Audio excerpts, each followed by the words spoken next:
I accused my boyfriend of cheating, and now I deeply regret my actions. We had been dating for almost a year when we moved into a small house near his hometown. Everything felt perfect until he mentioned a yearly tradition. Every year on the same date, he flies to California for a few days.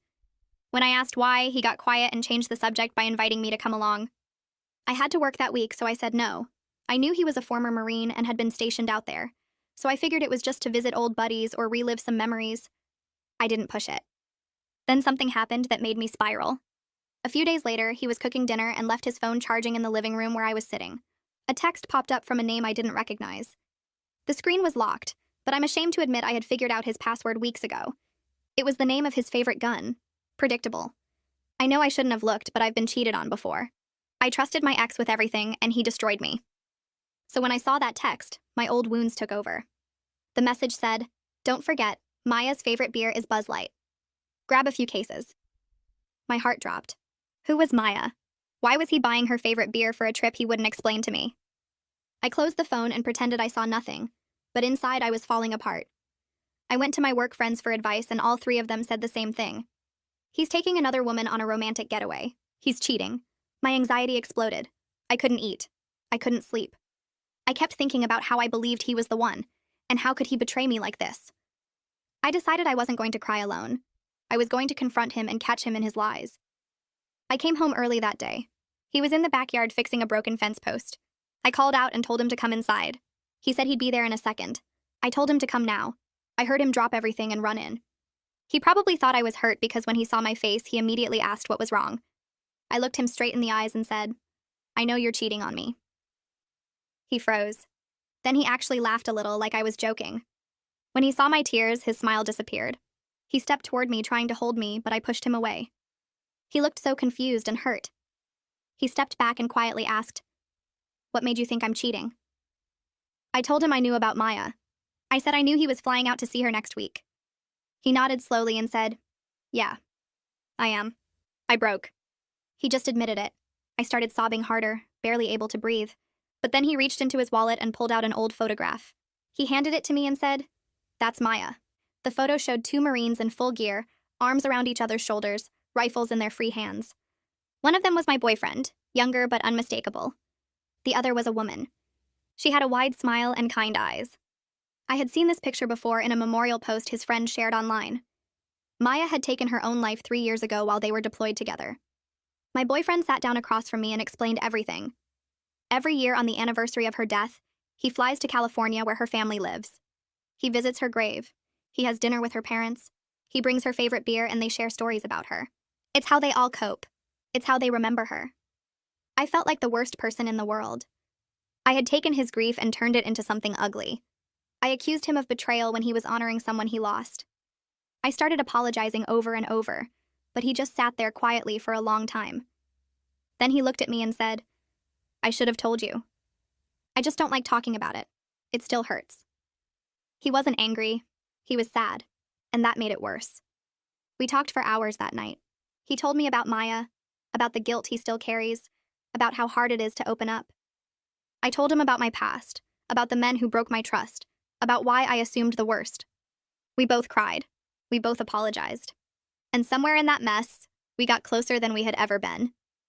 He still went to California the following week, but this time I asked if I could come. He said yes. I met Maya's parents. I visited her grave. I watched my boyfriend cry in a way I had never seen before. And I finally understood what he carries with him every single day. I almost destroyed the best relationship I've ever had because I let my past control me. I assumed betrayal because that's all I had ever known. But he showed me that some people are exactly who they say they are. Some silences aren't hiding lies. They're protecting wounds that haven't fully healed. I'm sharing this because I know I'm not the only one who has let old pain poison something good. If your partner has a part of themselves they don't share easily, maybe give them time instead of suspicion. I almost lost everything by assuming the worst. I'm just grateful he gave me the chance to understand the truth. I spent the next week with my laptop open constantly, reading everything I could find about survivors' guilt and military PTSD. The articles explained how service members carry invisible wounds that don't show up on any medical scan, but affect everything they do. I read about combat trauma and what happens when someone watches their friends die, how the brain tries to process something it was never meant to handle. One article talked about how veterans often can't explain their experiences to civilians because the words don't exist for what they went through. That helped me understand why my boyfriend couldn't just mention Maya over dinner like she was some old friend from work. She wasn't a casual topic. She was a wound that never fully closed. My phone rang on Wednesday afternoon while I was reading about anniversary reactions in PTSD. Miranda's name flashed on the screen. I answered, and she asked how I was doing, her voice careful like she was checking on someone who might break. I told her everything. The accusation, the photograph, the truth about Maya, the hours of crying and talking that followed. She listened without interrupting, which isn't like her at all. When I finished, she was quiet for a long moment. Then she said she was proud of me for admitting I was wrong and apologizing. But she also reminded me that my trust issues are real problems I need to deal with properly. She said understanding where they come from doesn't mean I get a pass for snooping through his phone or jumping to conclusions. She was right, and it stung to hear it. At work the next day, I pulled Juliana aside during lunch break. She was the one who'd been most convinced he was cheating, the one who said all the signs pointed to another woman. I told her the real story about Maya and the annual trip to visit her grave. Juliana's face went red and she looked genuinely embarrassed. She apologized for jumping to conclusions and admitted she'd been projecting her own cheating ex onto my situation. Her ex had used similar excuses about trips and old friends, so she assumed mine was doing the same thing. We both realized we'd let our past experiences cloud what was actually happening. She hugged me and said she was glad she was wrong, that my boyfriend sounded like one of the good ones. That evening, my boyfriend came home from work and found me on the couch with my laptop, reading another article about military grief. He set down his keys and asked what I was doing. I told him honestly that I was trying to understand what he'd been through, that I wanted to know more about what he carries every day. His expression softened and he sat down next to me. He seemed touched that I was making the effort, but then he warned me that reading about it isn't the same as witnessing it. He said the articles can explain the psychology and the symptoms, but they can't show me what it actually feels like to lose someone that way. I nodded and told him I knew that, but I wanted to try anyway. 3 days before we were supposed to leave for California, he pulled out his phone after dinner. He scrolled through his photos for a minute, then turned the screen toward me. Maya was goofing around on base in one picture, making a silly face at the camera. In another, she was at a barbecue with other Marines, holding a plate piled high with food. There was one of her cleaning her rifle, focused and serious. His voice stayed steady as he swiped through the images, but I watched his jaw muscles tighten with each photo. I realized he probably didn't look at these very often, that showing them to me was difficult for him. I asked if I could see more, and he kept scrolling, sharing little details about where each photo was taken or what they'd been doing that day. I asked him what Maya was like as a person, not just as a Marine. He smiled a little and told me she was funny, that she could do perfect impressions of their commanding officers that had everyone cracking up. He said she was always pulling pranks on the newer guys, nothing mean but enough to keep things interesting when deployment got boring. Then he mentioned her terrible singing voice, how she'd belt out country songs in the shower and everyone could hear her through the whole barracks. As he talked, I could see glimpses of the friendship they'd had before everything went dark. These weren't just war stories or trauma memories. These were real moments with a real person he'd cared about. The night before our flight, we were packing our bags when he stopped and sat down on the edge of the bed. He admitted he was nervous about me meeting Maya's parents. He said they're the only people who really understand what he lost, who knew Maya the way he did. I promised to be respectful and follow his lead, that I understood I was entering sacred space in their shared grief. He nodded and went back to packing, but I could see the tension in his shoulders. This trip wasn't just emotionally hard for him, it was also the first time he was bringing someone into this part of his life, and that carried its own kind of pressure. On the plane to California, he barely said a word. He stared out the window for most of the flight, watching the clouds pass below us. His knee bounced constantly, a nervous habit I'd noticed before but never this intense. I held his hand and didn't try to force conversation. I was learning that sometimes support doesn't mean filling the silence with words. Sometimes it just means being there, being present while someone works through whatever they're feeling. The flight attendant came by twice to offer drinks and snacks. We both declined. Neither of us had much appetite. When we landed and picked up our rental car, his whole demeanor changed. His shoulders tensed up and pulled back like he was bracing for something. His responses got shorter, just 1 or 2 words instead of full sentences. I realized he was already mentally preparing himself for the emotional weight of the next few days. The drive from the airport into the city felt longer than it probably was. He gripped the steering wheel tight and kept his eyes fixed on the road. I didn't try to make small talk or point out landmarks. I just let him have the space to get ready for what was coming. We stopped at a liquor store about 20 minutes from Maya's parents' house. He pulled into the parking lot and turned off the engine. Inside, he walked straight to the beer section without hesitation. He grabbed 3 cases of Buzz Light, stacking them in his arms like he'd done this exact thing many times before. I stood there watching him and finally understood the text message that had started my whole spiral of suspicion. This wasn't some secret romantic gesture for another woman. This was a tradition, a way of including Maya in a gathering she should have been part of. He clearly knew exactly what her parents expected him to bring each year, down to the specific brand and quantity. At the checkout counter, he paid in cash while I stood beside him holding my purse and feeling like I was watching someone else's life unfold in front of me. The cashier asked if we were having a party, and my boyfriend just said something about visiting family, his voice flat and distant. We loaded the beer into the trunk and got back in the car without speaking. The drive to Maya's parents' house took us through neighborhoods that looked like any other California suburb, houses with neat lawns and 2-car garages, completely normal except for the fact that we were heading toward a place where grief lived permanently in every room. He pointed out the window at a chain-link fence surrounding a huge complex of buildings. "That's the base entrance," he said, "where we'd line up for inspection every morning at 6. His voice carried this weird mix of fondness and pain, like remembering good times that were attached to bad ones. A few blocks later, he gestured at a dive bar with a neon sign that flickered even in daylight. "We used to go there every Friday night," he said. "The whole unit crammed into those back booths getting drunk and loud. Maya always won at pool even when she was wasted." I watched his face as he talked, and saw how every memory seemed to hurt and comfort him at the same time. He turned down a street that led toward the ocean and slowed the car near a public beach access point. "We'd come here on rare days off," he said. "Just sit in the sand and not talk about anything related to the military." Maya loved the water even though she grew up landlocked in Arizona. The nostalgia in his voice made my chest tight because I understood now that this whole city was a map of memories he couldn't escape, places that would always remind him of someone who wasn't here anymore. Maya's parents lived in a small house painted pale yellow with white trim, a tidy front yard, and an American flag hanging by the door. Before we even made it up the walkway, the front door opened and a woman rushed out. She was small and gray-haired, wearing jeans and a Marine Corps t-shirt that probably belonged to Maya. She grabbed my boyfriend in a hug that looked like it might break both of them, her arms wrapped tight around him while he bent down to hold her back. Maya's father appeared in the doorway, a tall man with a military bearing even in civilian clothes, and he waited until his wife released my boyfriend before stepping forward to clap him on the shoulder.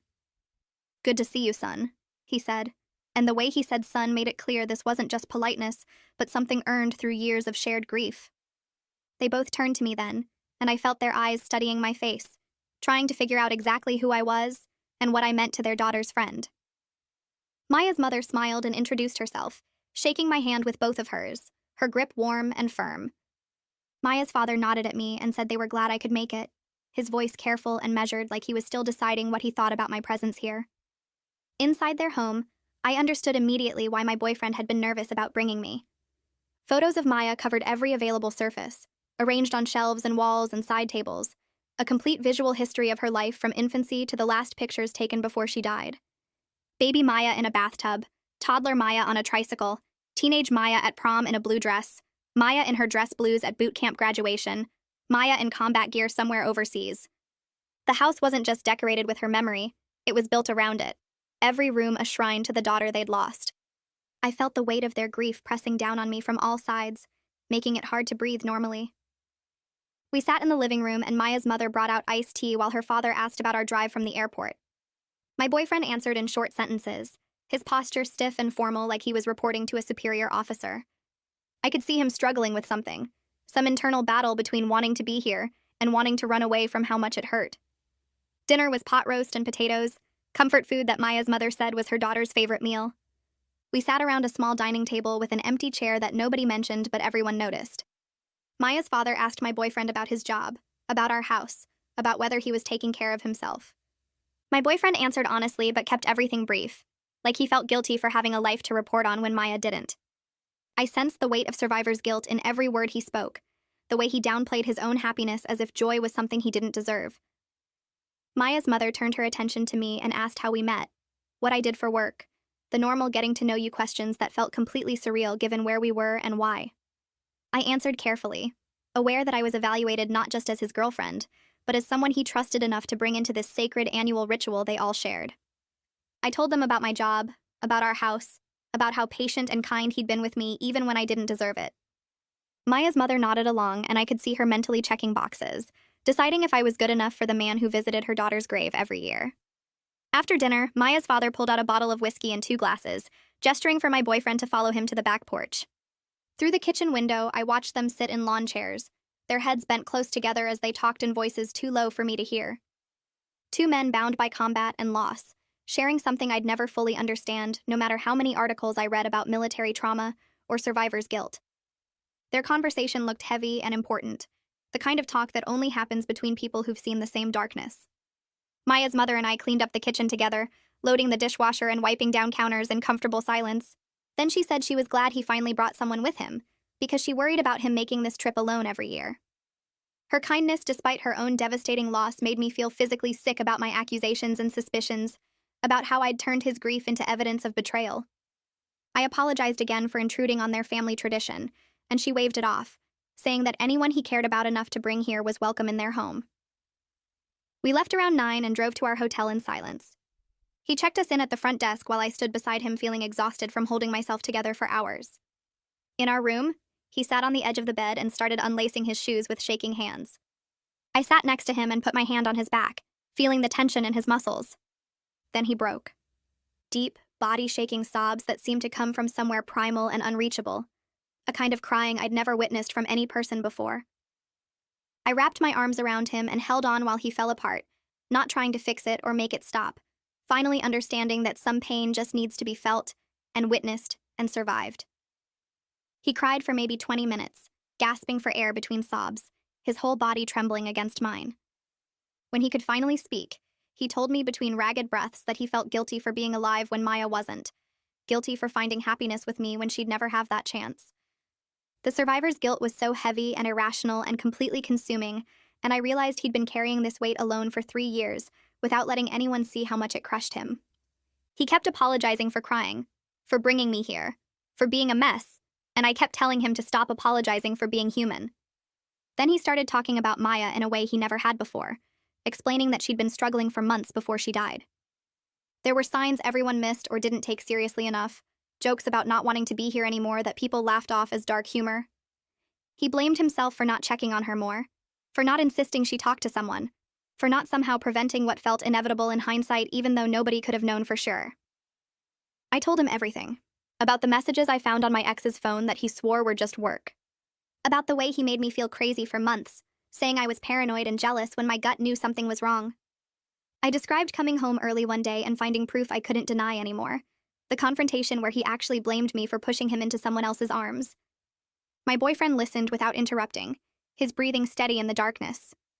When I finished, I told him I knew my past wasn't his fault, but it's why I saw betrayal in a text about beer instead of grief. It's why I accused him of cheating when he was just honoring someone he lost. He was quiet for a long time before he started talking about how he's been keeping parts of himself locked away because he didn't want to drag me into his darkness. He explained that he tells people he's fine when he's not, that he pretends the nightmares don't still wake him up sweating and disoriented. I admitted I've been searching for signs of betrayal in everything he does because expecting the worst feels safer than being blindsided again. We kept talking as the room grew lighter, neither of us sleeping, both of us finally saying things we'd been too scared to voice. He confessed he's been protecting me from his worst days by withdrawing instead of letting me see him struggle. I told him I've been testing his loyalty in small ways without realizing it, looking for cracks that would prove my fears right. When morning came, the heaviness was immediate. He moved through getting dressed like his body was on autopilot while his mind was somewhere else entirely. His face had gone blank in a way that scared me more than the crying, like he'd shut down every emotion to get through what came next. I got ready quietly, not sure what to say or if saying anything would help. We checked out of the hotel and drove to Maya's parents' house, where they were waiting on the front porch with flowers already in hand. The 4 of us got into their car, my boyfriend and I in the back seat with the cases of Buzz Light beer stacked between us. Nobody spoke during the 20-minute drive to the cemetery. The silence felt thick and suffocating, like the air itself was carrying the weight of what this day meant to all of them. I watched the scenery pass by the window, normal people doing normal things on a day that felt anything but normal. The military cemetery stretched out in every direction when we arrived, thousands of identical white headstones arranged in perfect rows across immaculate grass. We parked and walked through the grounds, following a path Maya's parents clearly knew by heart. The headstones blurred together until we stopped at one that looked exactly like all the others except for the name carved into it. Maya's full name, her rank, the dates that marked the beginning and end of her life. Her father knelt down and placed the flowers at the base of the headstone, while her mother set up a small framed photo of Maya in her uniform, smiling at whoever took the picture. My boyfriend stood completely still, staring at the grave with an expression of such raw pain that I had to look away to keep from crying. His jaw was clenched tight and his hands were fists at his sides, like he was physically holding himself together. Requested Reds is on Spotify now. Check out link in the description or comments. Maya's father opened one of the beers and poured it slowly onto the grass in front of the headstone, the liquid soaking into the ground. Her mother opened another and did the same, a ritual that felt both simple and incredibly meaningful. My boyfriend took the third beer with shaking hands and poured it out, his lips moving silently like he was saying something only Maya could hear. They each took beers for themselves and stood there drinking in silence for a few minutes. The four of us gathered around a grave like we were including her in the moment. Then her father started talking about basic training, about how Maya convinced another recruit to help her prank their drill sergeant by hiding all his whistles. Everyone laughed softly through their tears as he described the sergeant's face when he couldn't find a single whistle anywhere. My boyfriend added that Maya almost got kicked out for that stunt but somehow charmed her way out of serious punishment, and I could hear the fondness in his voice mixed with the grief. More stories came after that, each one painting a clearer picture of who Maya had been. Her mother talked about Maya's attempts at cooking that were so bad everyone learned to eat before coming to her place. My boyfriend told a story about Maya winning a poker tournament on base and trash-talking guys twice her size. Her father described the time Maya won a push-up contest against the entire platoon, refusing to quit even when her arms were shaking. They passed around more beers and kept talking, sharing memories that made Maya feel alive and present and real, which somehow made her absence feel even more crushing. My boyfriend stepped closer to the headstone and dropped to one knee in the grass. His hand reached out and touched the carved letters of Maya's name, fingers tracing each one slowly like he was trying to connect with her through the stone. He started talking in a voice so quiet I could barely hear him at first. He told Maya about me, about how we met, about how scared he'd been to let someone in again after losing her. His voice cracked when he said he was sorry for taking 3 years to bring someone to meet her, sorry for being afraid she'd think he was replacing her or forgetting what she meant to him. He promised her parents he'd keep coming back every single year, that he wouldn't let her be forgotten no matter how much time passed or how his life changed. The raw pain in his voice made my chest hurt, so badly I had to press my hand against it just to breathe. Tears were streaming down his face, but he kept talking to her like she could hear him, like she was right there listening to everything he needed to say. He told her he missed her every day, and that the guilt of surviving when she didn't still woke him up at night sometimes. Watching him break down at her grave made me understand what he meant about carrying this every single day. This wasn't old grief that had healed over with time and distance. This was fresh and aching and right beneath the surface of everything he did, a constant companion he'd learned to function around but never truly escaped. He got up after a few minutes and just stood there staring at her name with tears running down his face, his jaw clenched tight like he was trying to hold himself together. Maya's mother moved closer to me and put her arm around my shoulders. She spoke quietly so only I could hear, telling me she was grateful he had me now, that Maya would want him to be happy and loved. The generosity of her words given her own loss hit me hard. Here was a woman who'd buried her daughter, who came to this cemetery every year to pour beer on her grave, and she was worried about whether her daughter's friend had someone to love him. I started crying for the first time since we'd arrived at the cemetery, tears falling so fast I couldn't stop them. She squeezed my shoulder and didn't say anything else, just stood there with me while we both watched my boyfriend grieve for the woman he couldn't save. We stayed at the graveside for over an hour, nobody wanting to be the first one to suggest leaving. The afternoon sun felt too bright and normal for how heavy everything felt, like the world should somehow acknowledge what we were carrying, but instead just kept going like any other day. People walked dogs on the paths between headstones and birds sang in the trees and cars drove past on the road outside the cemetery gates. Finally, Maya's father said we should probably head back to the house before it got too late. We walked to the car in complete silence, emotionally wrung out and exhausted in a way that went deeper than just being tired. My boyfriend held my hand so tight it almost hurt, but I didn't pull away because I could feel how much he needed the connection. Back at Maya's parents' house, we sat in their living room surrounded by photos of their daughter everywhere I looked.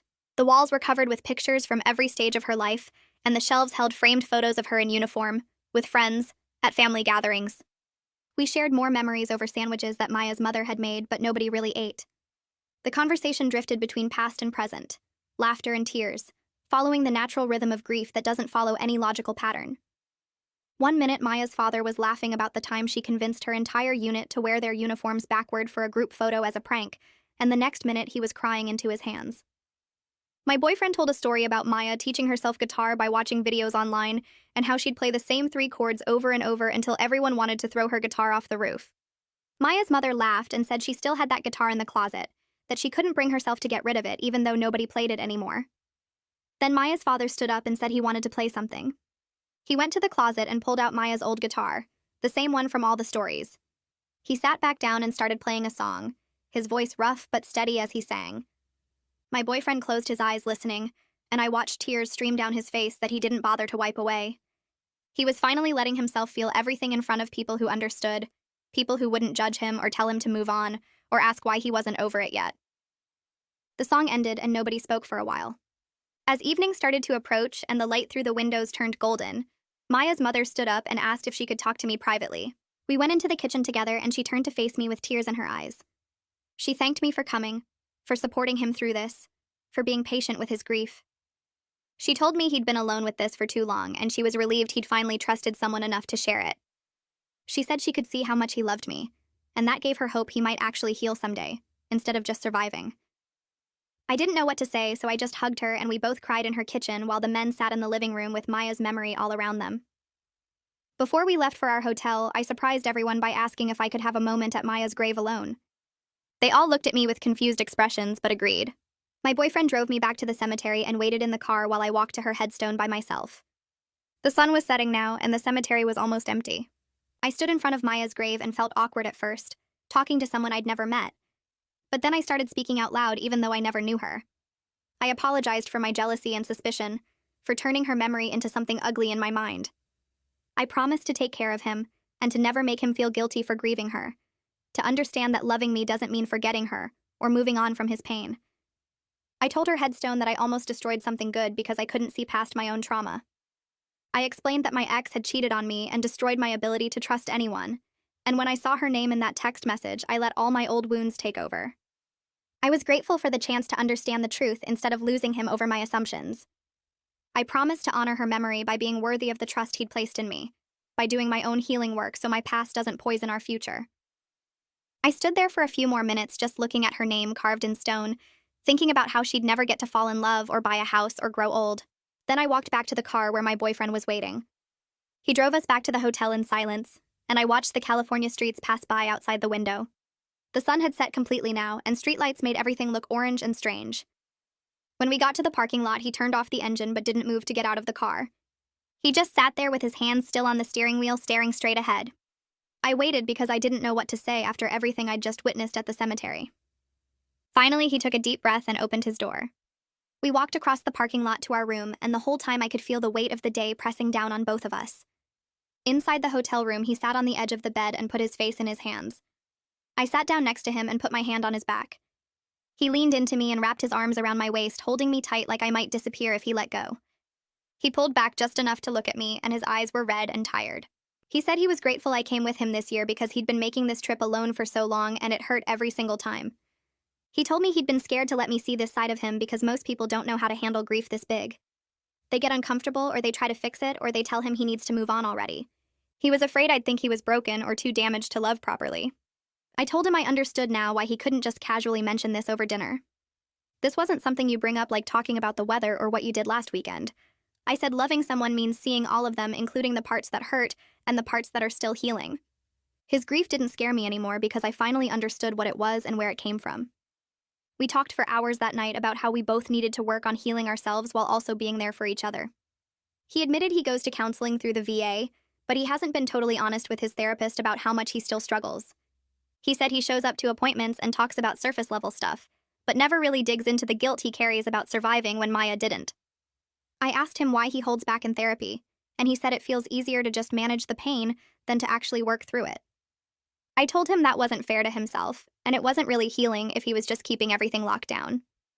He nodded and said he knew I was right, and he'd try to be more open in his next session.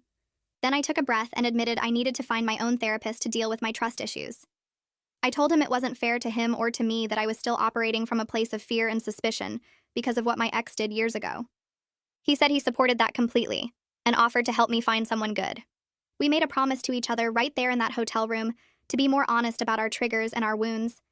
He said he'd share more about his hard days instead of withdrawing and shutting down.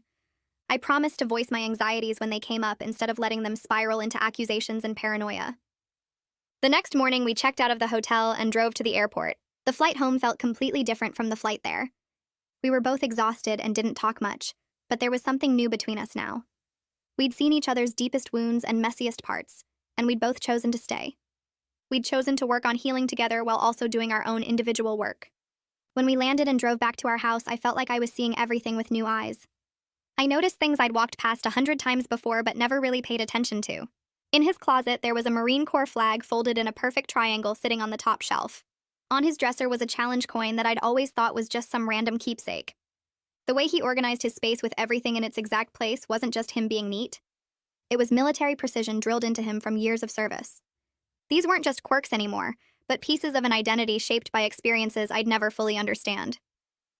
A few days after we got back, I was in the kitchen making coffee when his phone buzzed on the counter next to me.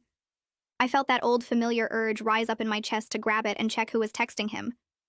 My hand actually moved toward the phone before I caught myself and pulled it back. The fear and suspicion were still there, living inside me like they always had been. But now I had the awareness to recognize it as my trauma talking instead of truth. I stepped away from the counter and took a few deep breaths until the urge passed. That night, I sat at my laptop and started researching therapists who specialized in trust issues and past relationship trauma. I read through profiles and reviews for over an hour looking for someone who seemed like a good fit. I needed someone who wouldn't just tell me to get over it or that I was being unreasonable. I needed someone who understood that betrayal leaves actual scars that don't just fade because time passes. Making the appointment felt like taking responsibility for my own healing instead of expecting my boyfriend to fix damage someone else caused. My first session was 2 weeks later in a small office downtown. The therapist's name was Gage, and he had kind eyes and asked me to tell him why I was there. I started talking about my ex and the cheating, and suddenly I was crying harder than I'd cried in months. Talking about it brought up feelings I thought I'd dealt with years ago, but clearly I'd just buried them. Gage listened without interrupting, and when I finished, he helped me see that I'd been protecting myself by assuming betrayal before it could happen. I'd been staying alert and watching for signs of cheating so I'd never be blindsided again like I was with my ex. But that constant watching and suspicion was costing me the chance at real closeness with someone who actually deserved my trust. Around the same time I started my therapy work, my boyfriend made a change too. He started going to his VA counseling appointments every week instead of once a month like he'd been doing before. The first few times he came home afterward, he looked wiped out. His eyes were red and his shoulders sagged like he'd been carrying heavy boxes all day. He'd drop his keys on the counter and head straight to the bedroom without saying much. I'd follow him in and find him lying on the bed staring at the ceiling. When I asked if he wanted to talk about it, he'd shake his head and say he just needed to process everything. But after a few weeks of regular sessions, something shifted. He started telling me small pieces of what he discussed with his therapist. He'd mentioned that they talked about Maya and the guilt he carried about not seeing the signs before she died. He'd explained that his counselor was helping him understand that survivor's guilt was normal, but also something he needed to work through instead of just carrying forever. One night, after a particularly hard session, he sat at our kitchen table with his head in his hands and told me it felt good to finally stop pretending he was fine. He said he'd been holding everything in for 3 years, acting like he'd moved on and processed it all, when really he'd just gotten better at hiding how much he still hurt. Hearing him admit that made me realize how much strength it took for him to show up to those appointments week after week and actually do the work instead of just going through the motions. Things felt like they were moving in a good direction for both of us until one evening about 6 weeks after California. He was supposed to be home from work at 6, but 7 o'clock came and went with no text or call. By 7:30, I was pacing the living room, checking my phone every 2 minutes. My chest felt tight and my hands were shaking as old fears crept back in. By 8 o'clock, I'd convinced myself something was wrong. He was avoiding me or lying about where he was, or maybe he'd decided this whole thing was too much work, and he was done. When he finally walked through the door at 8:15, I was sitting on the couch with my arms crossed and tears streaming down my face. He stopped in the doorway looking confused and asked what was wrong. I stood up and my voice came out harsh and accusing when I said he'd been gone for over 2 hours without any explanation. I told him it felt like he was avoiding me on purpose. He put his hands up and said he wasn't avoiding anyone, but his tone was defensive and sharp. He said he needed space sometimes and I couldn't expect him to report his every move. That made me angrier because it felt like he was twisting what I'd said. I shot back that asking for a simple text wasn't the same as demanding he report his every move. He raised his voice and said he didn't realize he needed permission to stay late at work. We were suddenly standing in our living room yelling at each other, both of us hurt and angry and falling right back into old patterns of miscommunication. But then something different happened. He stopped mid-sentence and took a deep breath. He walked over and sat down on the couch, and after a second, I sat down too. We were both quiet for a minute, both of us breathing hard and trying to calm down. He spoke first, and his voice was quieter when he said he was sorry for not calling. He explained that he'd gotten caught up in a project at work and completely lost track of time. It wasn't that he was avoiding me or trying to stay away. He just genuinely forgot to check his phone or send a message. He said he understood why that made me anxious given everything we'd been through, but it wasn't intentional or meaningful beyond him being forgetful. I wiped my eyes and admitted I'd jumped to the worst conclusion without any real reason. I told him I felt insecure earlier that day for no particular reason, and when he was late, it triggered all my old fears about being lied to and cheated on. I said none of that was actually about him or anything he'd done wrong. It was about me and my past trauma making me assume betrayal when there wasn't any. We sat there and talked through what had just happened using things we were both learning in our therapy sessions. It was messy and uncomfortable, and neither of us felt great about how we'd handled it. But we worked through it together instead of shutting down or walking away or letting it turn into something bigger and more damaging. We both apologized again and talked about what we could do differently next time. He said he'd set a reminder on his phone to text me if he was going to be more than 30 minutes late. I said I'd try to pause before assuming the worst and actually ask him what was going on instead of building a story in my head. When we finally went to bed that night, we both felt closer instead of more distant. The fight had been scary because it showed we could still fall into old patterns, but working through it showed we were both committed to doing things differently. The following weekend, Miranda drove up to visit. She showed up Saturday morning with coffee and bagels, and we sat at the kitchen table while I filled her in on everything. I told her about the California trip and meeting Maya's parents and visiting the grave. I explained how my boyfriend had broken down crying and shared things with me he'd never told anyone. I talked about starting therapy with Gage and how hard it was to dig into the betrayal from my ex. I mentioned the fight my boyfriend and I had about him being late, and how we'd managed to work through it instead of letting it explode. Miranda listened to everything, and when I finished, she said she was proud of me for doing the actual work, instead of just saying I would. But then she leaned forward and her expression got more serious. She said she was glad I was making progress, but she also wanted to make sure I wasn't letting myself off the hook too easily. She reminded me that understanding where my trust issues came from didn't mean I got a pass for how I'd acted. She pointed out that I'd violated my boyfriend's privacy by figuring out his password and reading his texts, and I'd accused him of something horrible based on one message I didn't understand. She said the fact that I had trauma from my ex didn't excuse those choices. It explained them, but it didn't make them okay. Hearing her say it so directly stung, but I knew she was right. I'd been so focused on the revelation about Maya and our emotional breakthrough that I hadn't fully reckoned with my own actions. I'd invaded his privacy and made terrible accusations based on my own fears, rather than any actual evidence. Miranda wasn't trying to make me feel bad. She was trying to make sure I took real responsibility, instead of just understanding why I did what I did.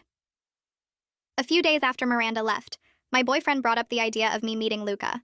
He explained that Luca was one of his Marine buddies who'd also known Maya and struggled with similar survivor's guilt. Luca and his wife Beatrice lived about an hour away, and my boyfriend thought it might be good for all of us to get together.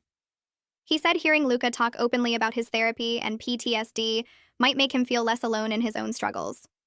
We set up dinner at our place for the following Friday. When they arrived, Luca was tall and broad-shouldered with a quiet intensity about him. Beatrice was warm and friendly, hugging both of us like we were old friends even though we'd never met. We made pasta and sat around our small dining table, and the conversation started light with talk about jobs and the weather and normal getting-to-know-you stuff. But as dinner went on and we opened a second bottle of wine, the conversation shifted. Luca started talking about his therapy journey without any prompting, like it was just a normal topic of conversation. He mentioned his PTSD diagnosis and the medication he was on, and the weekly sessions with his counselor. He talked about nightmares and hypervigilance and how hard it was to feel safe even in his own home sometimes. My boyfriend listened intently, nodding along, and I could see his whole body relax as Luca spoke.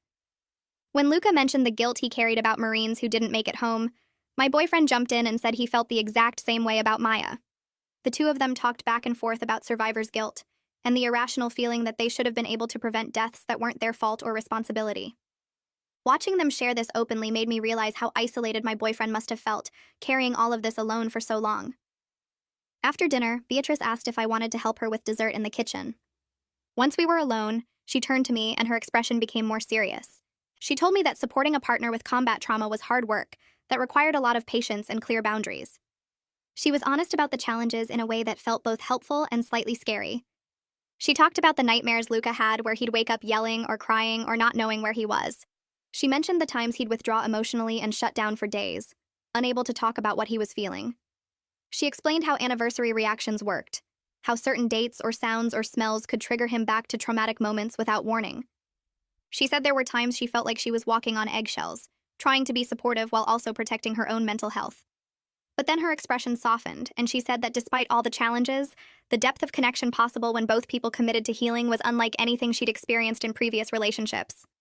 She told me that Luca's willingness to be vulnerable and do the therapy work had made their relationship stronger than it would have been without those struggles.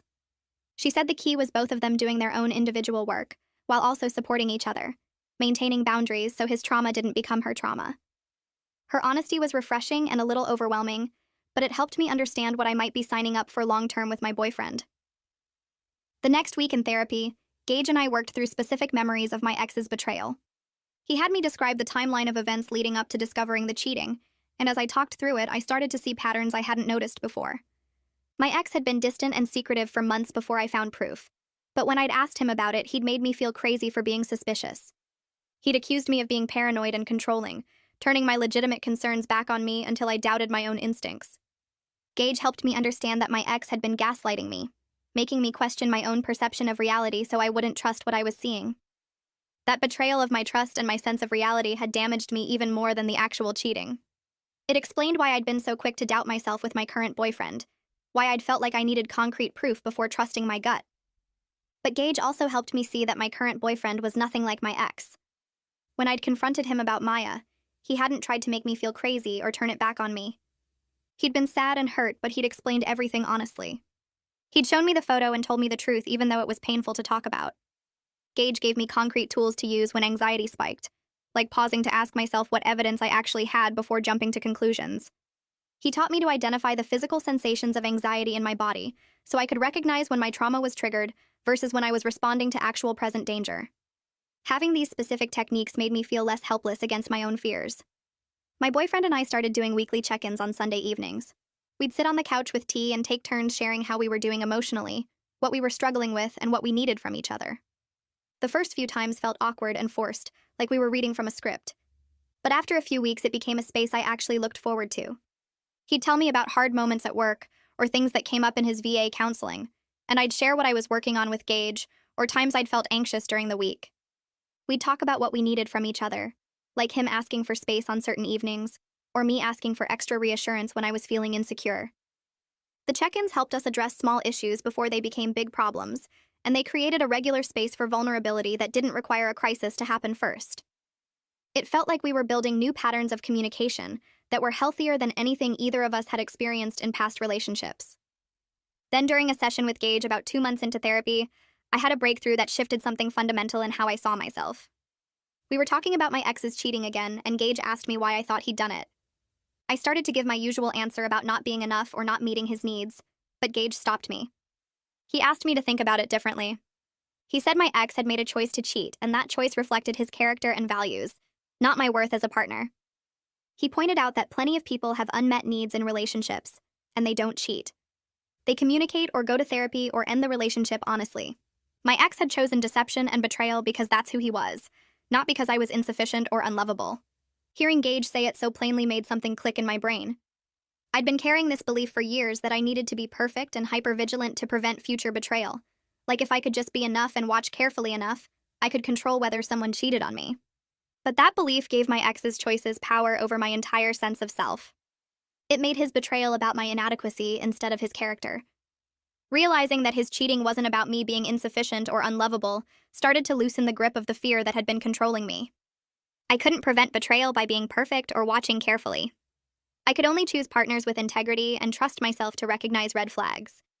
And my current boyfriend had shown me over and over that he had integrity, even when it was hard, even when the truth was painful to share. A few weeks after that conversation with Gage about my ex's choices, I'm sitting in our living room when my boyfriend's phone buzzes on the coffee table. The screen lights up with a text from someone named Derek. I glance at it without thinking, then realize I don't feel the usual spike of anxiety. My hands don't reach for the phone. My mind doesn't start spinning worst-case scenarios about who Derek might be or what the message could mean. I just sit there, staring at the phone until the screen goes dark again, and notice the absence of that familiar panic. The compulsion that used to control me is just gone, like a switch flipped somewhere in my brain. When my boyfriend comes back from the kitchen with 2 mugs of tea, I tell him his phone went off. He picks it up, reads the message, and mentions casually that Derek wants to grab lunch next week. I nod and take my tea, feeling this quiet victory settle in my chest. The therapy work is actually changing something fundamental in how I respond to triggers. I'm not just managing my anxiety better. I'm becoming someone who doesn't automatically assume betrayal when a phone buzzes.